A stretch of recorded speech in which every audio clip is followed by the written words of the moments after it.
It's kind of like CSI.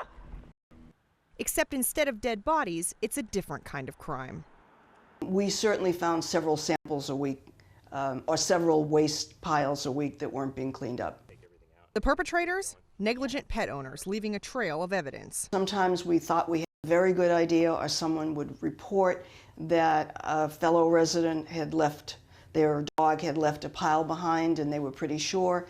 We would call or send a letter, and that dog owner would say, prove it. So Barbara Kamsky, the manager of this Braintree, Massachusetts condominium, did.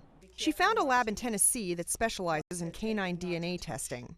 After swabbing a dog's mouth for cheek cell samples and collecting a fecal specimen, Kamsky can send them off for analysis. And voila, within a week or two, she knows the identity of the offender and its human accomplice. The idea for such a service came from real-life frustration. And one day, one of our scientists was living in an apartment at the time, and she was walking her dog and stepped in a pile of poop at her apartment. And she came into work and said, you know, we work at this animal genetics lab. We have all this equipment. Why don't we do something about this?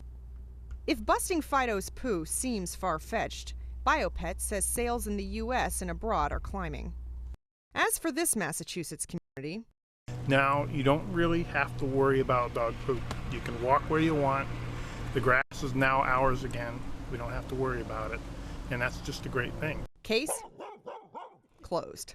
Jill Craig, Associated Press.